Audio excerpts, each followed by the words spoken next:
Hi everybody, welcome to the South Australian Sports Show. I hope you can stay with us for the next hour. We have got plenty coming up on the show. A bit of baseball, a bit of ice hockey. We've got some surf life-saving. We've got the coach in from the winning Eagles of the SANFL Grand Final 2 weeks ago. And as always, the superstar of the swimming pool here in South Australia, Britt, joins me. Britt, how are you? Yeah, good. You look surprised. You didn't think you were the superstar of the swimming pool. No, I would hardly. Yeah, well, it's either you or Kyle Chalmers, and you both train together. So yeah, Kyle definitely trumps. Oh, yeah. all right. Well, he told me you were his star. So, all right. Perfect. Hey, while we're talking about swimming, there's been a fair bit this week. We're going to talk about FINA, name changing, need to do more than they've done in the last 20 years for swimming. What's your thoughts on that? Yeah, there was a few articles coming out. No real surprise in the swimming world that it's kind of finally making the mainstream media, but there's been a few corruption problems for a while. Are you disappointed about that? Not necessarily. Yeah, it's been quite rocky. I think since the whole Sun Yang doping saga, which our own Matt Corden kind of was very vocal about, which is great. The relationship between the actual swimmers and FINA has been not good for a while.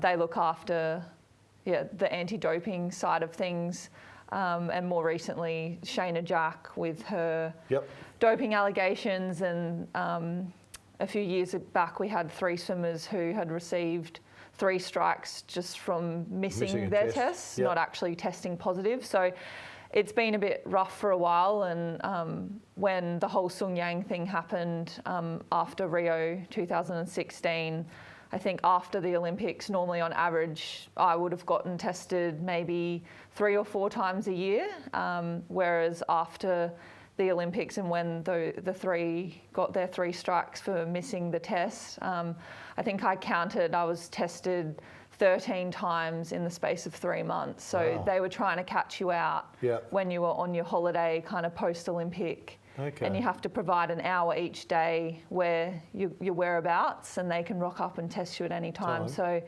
it was a bit disappointing, and it's like your own federation or international governing body should be on your side or advocating for you, and it just hasn't been the way for a while. And where do the swimmers sit? Let's look at the 3 of those ones that you've mentioned. So the first one is if you miss 3 tests, then you're under suspension. Is it easy to miss 3 tests?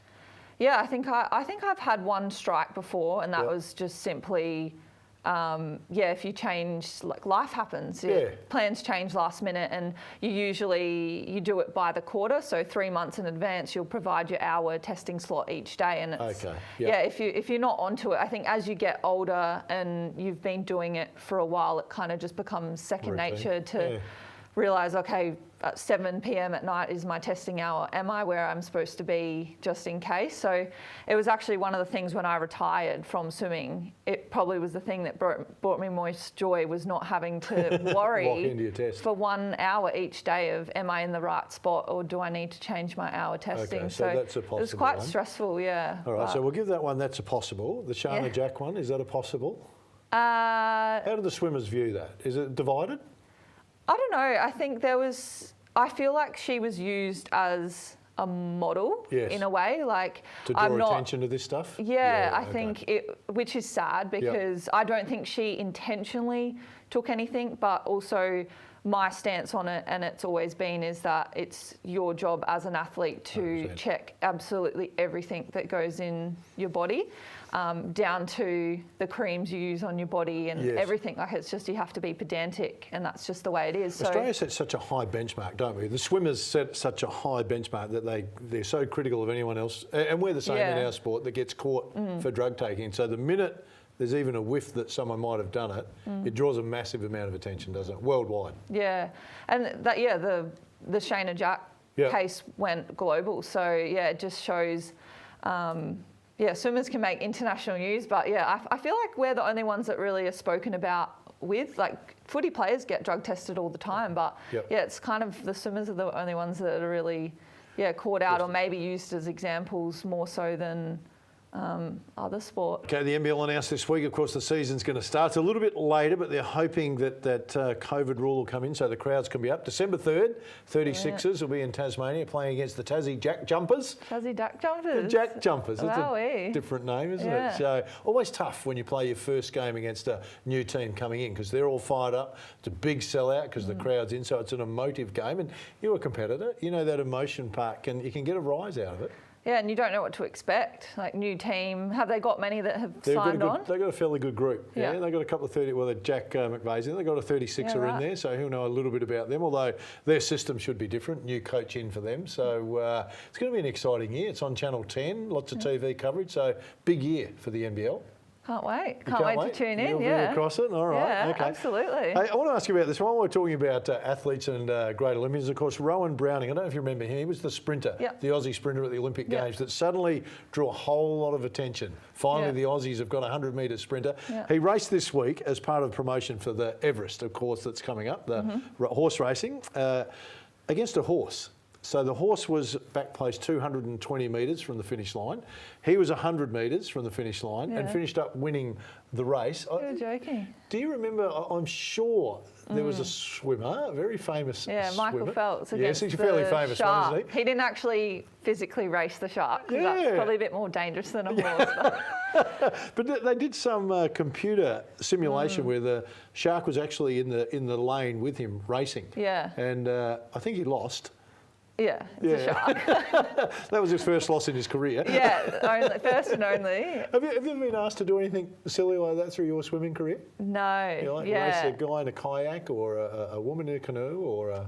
No, I can't. Yeah, haven't. Can't think of anything? Would have been fun though. Yeah, to give it a bit of a crack. But I think the racing the horse was pretty cool idea. It was pretty impressive. Yeah, and because it was physically, the horse was actually there chasing him down. And he's fresh off the Olympics, and he only spooked just the won. Jamaicans. Yeah, he did. He did well. Yeah, he did. so... All right, we're off and rolling. We need to get over to Jamie for the sporting news. Jamie? Thanks, guys. Let's get right into it. The Adelaide Footy League have put forward the idea of reducing their 10-team divisions to 8 teams to counter potential COVID lockdowns throughout their next season. Club members were presented with options regarding the restructure, which would include a 14-round campaign with the 4 remaining weeks left over for rescheduling. Although the proposed idea is an effective solution for COVID disruptions, members chose not to hold a vote, meaning that the league's normal system will remain. The medals that previously belonged to Hall of Fame footballer Tom McKenzie have been posted for online auction. Born in 1882, he played 175 senior SANFL games for West Torrens and North Adelaide. The 2 gold Magarey medals up for grabs are from 1902 and 1905 and were being eyed up by the SANFL for purchasing. The trophies have a reserve price of $32,000 each, which is the price that was paid at a Sydney auction back in 2005. Some of Mackenzie's other memorabilia was sold, like his World War I discharge papers and his junior medal from the West Torrens Football Club. Division 1 Adelaide Footy League team, Port District, has recruited Josh Ramsey as their new coach. After being in charge for the past 4 seasons, Simon Maddern stepped down from the position in August. Having won their last A-grade flag in Division 2 in 2007, Ramsey says the club's desire to improve and succeed prompted him to take on the role. In the races, Adelaide Jockeys Premiership winner Todd Purnell has done it again, taking out the Hillsmith Stakes, riding Cerberus. The horse's trainers, Sam and Anthony Friedman, were also pleased to see the $107,250 win at Morphettville. At $4.20, Cerberus had a slow start to the race, but eventually pushed to the head of the pack. He was closely followed by Jungle Mate and Max Fire, who took 2nd and 3rd places. On a related note, it has been announced that next year's Oakbank Carnival will hold more than $1 million in prize money and bonuses. Decreasing field sizes and lack of participation means that Oakbank's jumps racing will no longer proceed and will result in a revamped prize pool. That's all we've got for you this week. I'm Jamie Tenikoff. We've got more on the way after the break.